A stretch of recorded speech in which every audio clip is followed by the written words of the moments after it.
Apa kabar pemirsa TVR Parlemen dimanapun Anda berada, berjumpa kembali dalam program TVR 17 bersama saya Nazia Sudirja. Tepat pukul 17 waktu Indonesia Barat kami hadirkan kepada Anda sejumlah informasi paling baru dan menarik seputar kinerja dan kegiatan DPR RI yang telah disajikan oleh redaksi TVR Parlemen.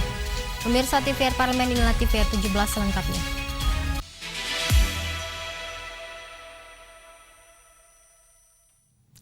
Anggota Komisi 2 DPR RI menyoroti pesatnya pembangunan villa dan hotel di Bali yang dinilai belum sepenuhnya disertai sinkronisasi perizinan antara pemerintah pusat dan pemerintah daerah. Pesatnya pembangunan villa dan hotel di Bali dinilai belum sepenuhnya disertai sinkronisasi perizinan antara pemerintah pusat dan pemerintah daerah. Anggota Komisi 2 DPR RI mengkhawatirkan kondisi ini beresiko memicu tumpang tindih tata ruang dan menggerus lahan pertanian produktif. Menurut Dedi Sitorus, tumpang tindih perizinan akan menyulitkan pengendalian pemanfaatan ruang dan menempatkan pemerintah daerah pada posisi yang sulit saat harus menyeimbangkan investasi dan kepentingan masyarakat.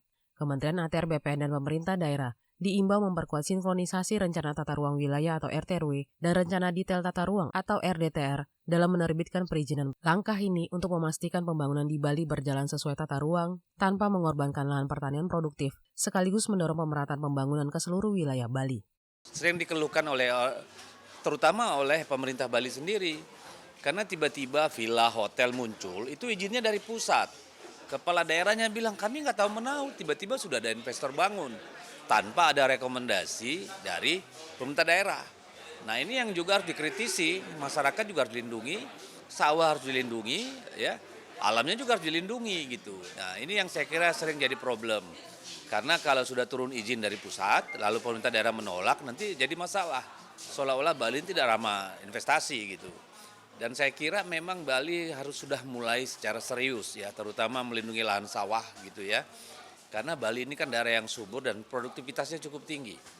Sehingga kalau terus-menerus tergerus lahan sawah. Komisi 2 DPR RI akan memperkuat pengawasan terhadap mekanisme penerbitan perizinan antara pemerintah pusat dan pemerintah daerah sehingga sesuai dengan RTRW dan RDTR yang sudah ada.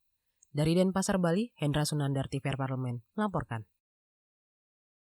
Anggota Komisi 4 DPR RI mendorong penguatan hilirisasi budidaya lobster di berbagai daerah penghasil lobster guna mencegah kerugian negara akibat maraknya penyelundupan benih-bening lobster sekaligus meningkatkan taraf hidup dan pendapatan nelayan lokal. Masyarakat krustase Indonesia mencatat kontribusi budidaya terhadap produksi lobster nasional masih sangat rendah, hanya 3-5%. Melalui Permen KP nomor 5 tahun 2026, pemerintah mendorong penguatan budidaya di dalam negeri. Anggota Komisi 4 DPR RI mendorong penguatan hilirisasi budidaya lobster untuk mencegah kerugian negara dan meningkatkan pendapatan nelayan. Danang Nasar mengatakan, Indonesia memiliki potensi besar dalam pengembangan lobster, namun negara kehilangan potensi ekonomi dalam jumlah besar karena maraknya penyelundupan benih-bening lobster atau BBL dari Indonesia ke luar negeri. Potensi yang ada perlu dioptimalkan dengan peningkatan fasilitas budidaya lobster di daerah-daerah penghasil lobster. Selain itu, KKP disarankan berkolaborasi dengan BRIN untuk pengembangan riset dan teknologi budidaya lobster agar produksi lobster nasional terus meningkat. Jangan sampai BBL, benur bermasalah tiap tahun. Kita selesaikan dengan aturan yang bijak. Rakyat senang, nelayan senang, para pembudidaya, para investor juga senang. Ini harus ketemu dan negara diuntungkan. Dan nantinya rakyat yang lebih sejahtera. Senada dengan itu, Melati juga menilai penguatan budidaya lobster berpotensi meningkatkan pendapatan negara maupun nelayan karena memiliki nilai ekonomi yang tinggi sekaligus bisa mendukung ketahanan pangan nasional. Komisi 4 DPR RI akan terus mendorong kebijakan yang mampu menjaga keseimbangan antara pelestarian benih-benih lobster dan peningkatan kesejahteraan nelayan. Budidaya ini memang menjadi satu keharusan ketika satu perusahaan atau usaha untuk mengekspor benih-benih lobster yang dulunya pernah diekspor. Ini bisa kita dorong lagi untuk bisa dibuka ekspornya. Dari Batam, Kepulauan Riau, Christian Pandu, TVR Parlemen, melaporkan. Anggota Komisi 11 DPR RI mendukung mekanisme pengelolaan dana desa di Bali yang melibatkan lembaga adat lokal. Hal ini bisa menjadi contoh bagi desa-desa di daerah lain dalam menyelaraskan birokrasi administrasi desa dengan kearifan lokal. Di tahun 2026, dana desa dialokasikan 60,6 triliun rupiah yang dibagi dalam dua jenis.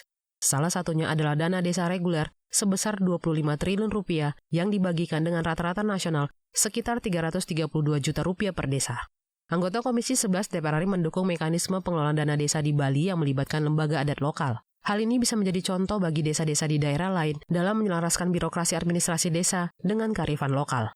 Charles Mekiansa mengatakan, sinergi antara perangkat desa dan lembaga adat lokal mampu memberikan dampak positif bagi masyarakat Bali. Selain itu, desa-desa di Bali berdaya secara ekonomi tanpa kehilangan tradisi yang telah mengakar kuat. Meski begitu, pengelolaan dana desa tetap harus disertai dengan sistem pertanggungjawaban yang transparan dan kredibel. Percontohan yang ada di Indonesia, bagaimana mengelola dana desa. Bagaimana dana desa itu juga digunakan dan berselaras dengan masalah adat. Jadi adat itu juga bisa, desa adat ini juga bisa merasakan apa yang bisa dirasakan dengan dana desa, tapi juga bagaimana mempertanggungjawabkan kegiatan-kegiatan itu sendiri. Senada dengan itu, Andi Yuliani menambahkan, adaptasi sistem pengelolaan dana desa di Bali membutuhkan pemahaman yang baik terkait kelembagaan hukum adat. Penguatan hukum bagi lembaga adat juga diperlukan, agar pengelolaan anggaran dan iuran menjadi legal, bukan dianggap pungutan liar. Ya, artinya ada kelembagaan adat yang mungkin akan ada juga di tempat-tempat lain, bahwa kita beri penguatan lah kepada lembaga-lembaga adat untuk bisa mengelola dana-dana desa tanpa dianggap melanggar hukum. Dari Denpasar, Bali, Ken Suari, TVR Parlemen, melaporkan.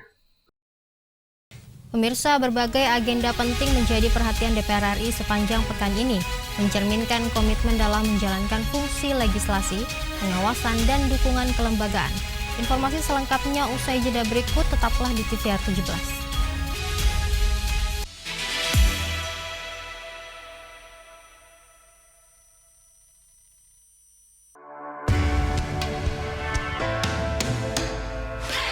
Dari ruang sidang Senayan, Jakarta, menyajikan liputan langsung kinerja DPR RI.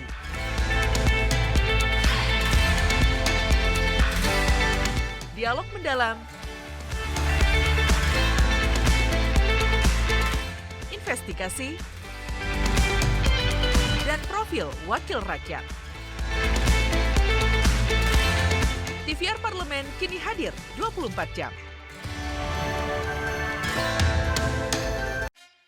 Yuk kita kenalan dengan anggota DPR RI periode tahun ini. Dari depan kursi, di balik kursi, gini, di balik kursi. Aku ingin menjadi sesuatu yang mungkin bisa kau rindu. Acap kahiji, dukun sakabehna, gitulah pokoknya mah. Semakin penasaran kan bagaimana kiprah karir politiknya? Hanya di TVR Parlemen.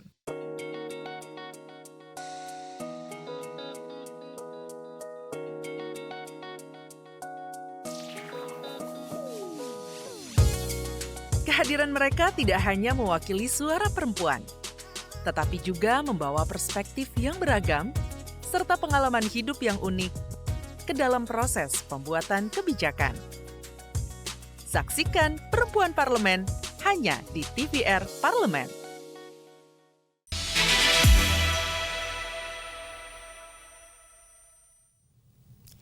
Anda kembali di TVR 17. Pemirsa, agenda sepekan kali ini diawali dengan pembahasan penguatan kerjasama Indonesia dan Norwegia dalam upaya perlindungan iklim serta hutan, kemudian kolaborasi Sekretariat Jenderal DPR RI dengan ANRI untuk memperkuat tata kelola arsip melalui transformasi digital. Selanjutnya DPR RI menyoroti pentingnya membangun ekosistem yang kuat dalam menyalurkan bantuan sosial melalui Koperasi Desa Merah Putih. Selain itu terdapat juga pembahasan mengenai skema dana bagi hasil yang diharapkan mampu mewujudkan keadilan fiskal dan pemerataan pembangunan bagi seluruh masyarakat. Berikut rangkaian agenda sepekan DPR RI yang telah kami rangkum untuk Anda.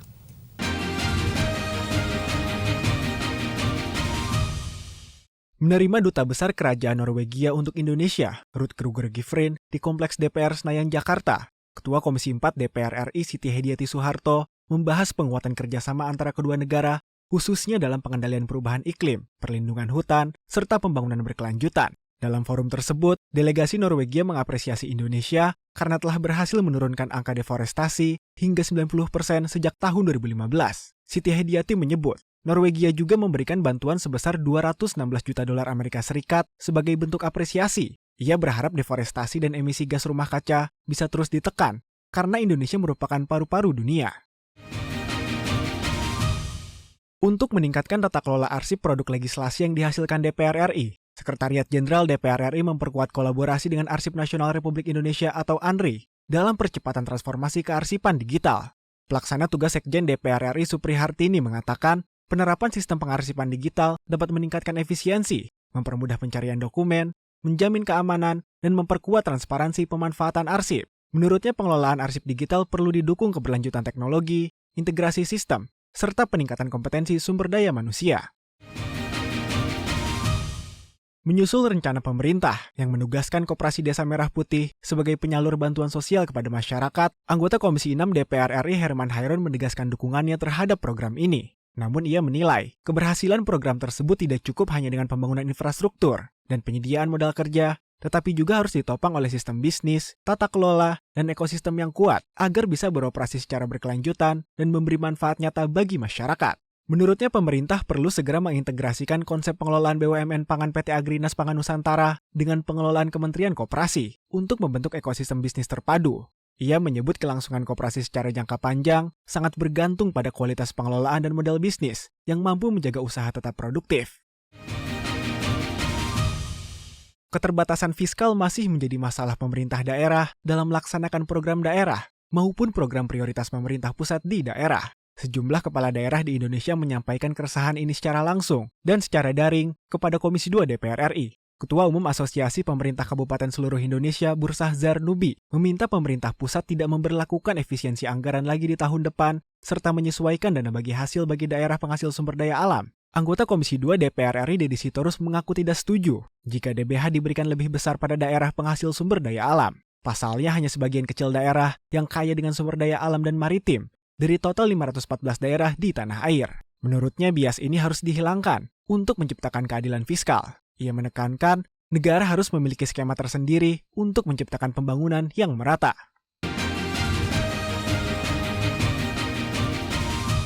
Pemirsa, DPR RI bersama pemerintah saat ini tengah gencar membahas rancangan Undang-Undang Pusat Finansial Internasional Indonesia atau rancangan Undang-Undang PFII. Rancangan undang-undang ini digadang-gadang menjadi kunci utama dalam memperkuat perekonomian nasional di pasar global, serta menarik investasi asing masuk ke Indonesia. Lantas sejauh mana proses pembahasan draft dan DIM RUU PFII ini di Komisi 11 DPR RI? Informasi selengkapnya akan kami hadirkan sesaat lagi, tetaplah bersama kami di TVR 17.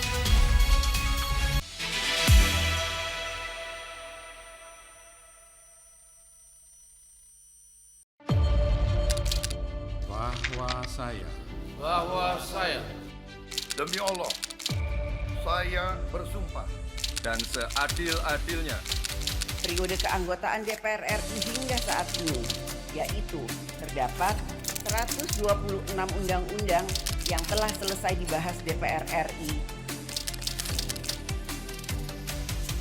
Terima kasih rekan Elisa dan juga Danida. Pemirsa,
Pemirsa, Anda kembali di TVR 17.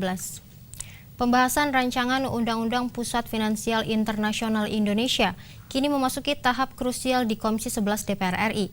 Rancangan undang-undang yang merupakan amanat dari Undang-Undang P2SK ini targetnya selesai dalam waktu 3 bulan untuk mendorong Indonesia memiliki pusat keuangan berstandar internasional seperti di Singapura dan Dubai.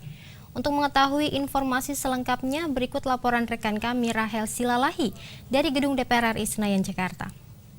Baik, terima kasih pemirsa. Saat ini DPR RI tengah membahas rancangan Undang-Undang FPII untuk meningkatkan perekonomian Indonesia melalui Pusat Keuangan Berstandar Internasional. Lantas hingga sampai mana rancangan undang-undang ini telah dibahas? Saat ini saya bersama dengan Bapak Haris Turino selaku anggota Komisi 11 fraksi PDIP dari Dapil Jawa Tengah 9. Halo Bapak, selamat siang. Apa kabar? Selamat siang, baik. Baik Bapak. Alhamdulillah Bapak. Kira-kira untuk FPII ini sendiri Bapak, landasan awal ingin dibuat itu apa Bapak? Ya, FPII sendiri kan ini merupakan pengejawantahan dari revisi Undang-Undang P2SK yang sudah disahkan menjadi Undang-Undang P2SK nomor 4 tahun 2026. Ya, di salah satu pasalnya jelas menyebutkan akan dibentuk Pusat Keuangan Internasional Indonesia. Nah, maka dari itu dalam waktu 3 bulan, maka dari itu kita saat ini sedang menyusun mengenai draft RUU PFII yang merupakan inisiatif dari pemerintah. Ya, kita sudah mengajukan DIM, ya, total ada sekitar 460-an DIM. Ya, dari DIM-DIM ini 161 DIM kalau tidak salah, itu sudah antara pemerintah dengan kita sama. Ya, kemudian ada yang perbedaan pada redaksional, ada yang perbedaan pada esensi. Ya, ini yang sedang kita bahas saat ini. Untuk DIM-nya ini sendiri, Bapak kira-kira memuat poin-poin utamanya apa saja? Kita baru membahas yang sama sudah nggak perlu diperdebatkan lagi. Kita sudah ketok 161 DIM. Yang hanya perubahan pada redaksional kita akan dalami lebih lanjut dalam Timus dan Timsin. Sekarang yang ada perbedaan esensi, kalau tidak salah ada sekitar 93 DIM, ini yang sedang dibahas secara bertahap, ini baru sampai kemarin 20 DIM, jadi masih cukup banyak, ini jam 1 nanti akan mulai lagi. Ini kan tujuannya untuk memperkuat perekonomian Indonesia melalui Pusat Perdagangan Internasional, Pusat Perekonomian Internasional ya Bapak. Kira-kira nanti sudah adakah skemanya bagaimana untuk mencapai hal tersebut dari peraturan ini? Iya, jadi kan Pusat Finansial Internasional kan banyak ya. Salah satunya ada di Dubai, ada di Singapura, di Malaysia, dan di banyak negara yang lain. Rasanya tidak ada salahnya Indonesia untuk mencoba membangun Pusat Keuangan Internasional ini. Harapannya adalah investor asing akan masuk menempatkan dananya di instrumen-instrumen baik jangka panjang maupun jangka pendek yang sasarannya adalah dana ini bisa digunakan untuk pengembangan pembangunan di Indonesia. Oke, kalau untuk terkait targetnya kira-kira sudah ada Bapak? Target untuk apa ini? Target penyelesaian dari ya? Kalau amanat dari Undang-Undang P2SK adalah 3 bulan ya. 3 bulan dari sejak P2SK disahkan. Untuk FPI ini sendiri ada public hearing yang sudah dilakukan atau bagaimana Bapak? Ya sudah, dari minggu yang lalu kita sudah banyak sekali bicara dengan para akademisi, dengan para pelaku pasar, dengan Himbara, dengan Perbanas, dengan 13 asosiasi, juga dengan para pelaku industri jasa keuangan. Kita sudah bicara dengan mereka, kita mendapatkan masukan dari mereka, kita juga mengundang Mahkamah Agung saat itu untuk memberikan masukan, dan juga dari mitra-mitra terkait, sehingga paling tidak ini lebih kaya ya DIM-nya. Makanya ada 400 DIM ini setelah kita mendengarkan masukan dari teman-teman. Baik, terima kasih Bapak. Berarti pemirsa dapat kita simpulkan bahwa saat ini Komisi 11 sendiri masih dalam proses pembahasan karena sudah juga mengajukan sekitar 400-an DIM dan sudah ada sekitar 100-an DIM yang disetujui bersama dengan pemerintah. Kedepannya Komisi 11 sendiri juga akan terus melakukan meaningful public participation untuk memperkaya substansi dari rancangan undang-undang PFI ini sendiri. Berikut laporan kami pemirsa, terima kasih kembali ke studio. Selanjutnya pemirsa, apa saja yang menjadi sorotan di media online nasional pada hari ini? Usai jeda, tetaplah di TVR 17.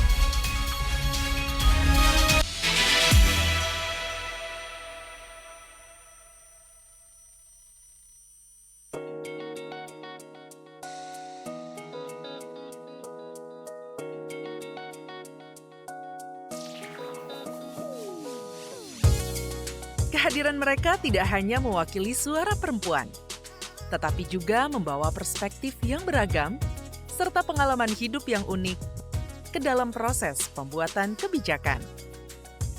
Saksikan Perempuan Parlemen hanya di TVR Parlemen.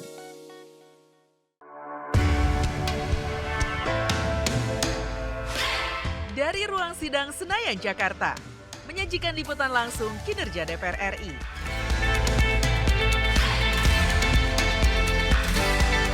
Dialog mendalam, investigasi, dan profil wakil rakyat. TVR Parlemen kini hadir 24 jam. Yuk kita kenalan dengan anggota DPR RI periode tahun ini. Dari depan kursi, di balik kursi. Gini, di balik kursi. Aku ingin menjadi sesuatu yang mungkin bisa kau rindu. Tetap kahiji, rukun sakabena. Itulah pokok nama. Semakin penasaran kan bagaimana kiprah karir politiknya? Hanya di TVR Parlemen.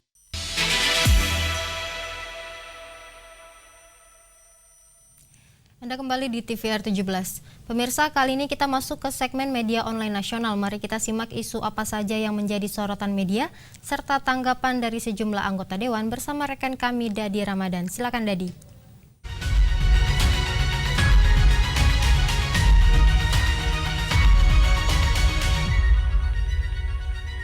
Baik, terima kasih rekan Nazia dan selamat sore pemirsa. Mari kita simak isu apa saja yang menjadi headline di media online pada sore hari ini.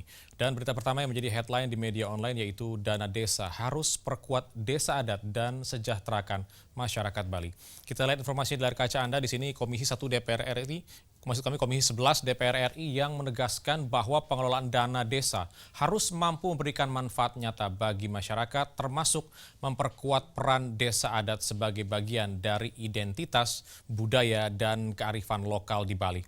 Dana desa tidak hanya dipandang sebagai instrumen pembangunan fisik, tetapi juga sebagai sarana untuk mendorong pemberdayaan masyarakat, pelestarian nilai-nilai adat, serta peningkatan kesejahteraan yang berkelanjutan. Dengan demikian, pemanfaatannya diharapkan selaras dengan karakteristik dan kebutuhan masing-masing desa.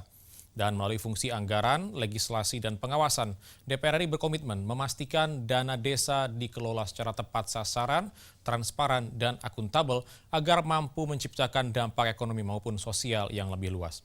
Komisi 11 DPR RI juga mendorong sinergi antara pemerintah pusat, pemerintah daerah, dan desa adat sehingga setiap program yang dijalankan benar-benar memberikan manfaat bagi masyarakat.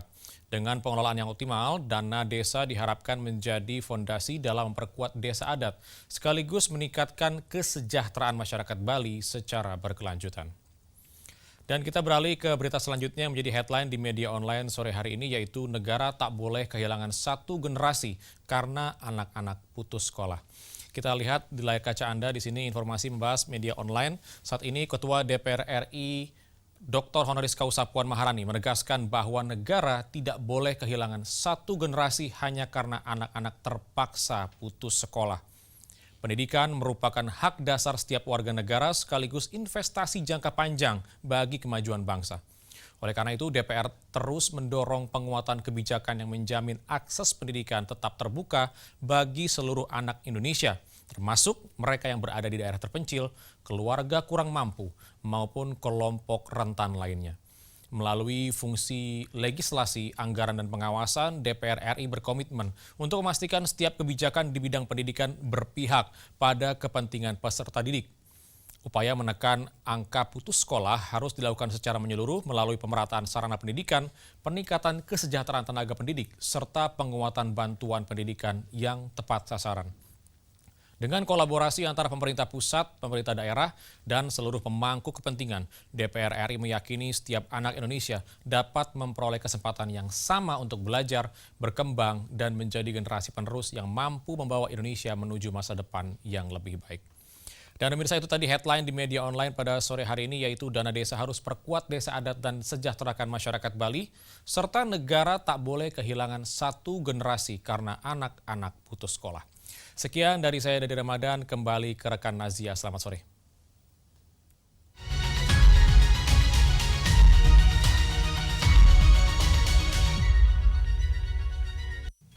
Terima kasih rekan Dadi yang telah menyampaikan sejumlah update sorotan dari media online nasional pada hari ini. Pemirsa, segmen media online tadi sekaligus menutup program TVR 17 edisi sore hari ini. Saya Nazia Sudirja beserta seluruh kru TVR Parlemen yang bertugas mengucapkan terima kasih dan pamit undur diri dari hadapan Anda. TVR Parlemen, referensi Indonesia.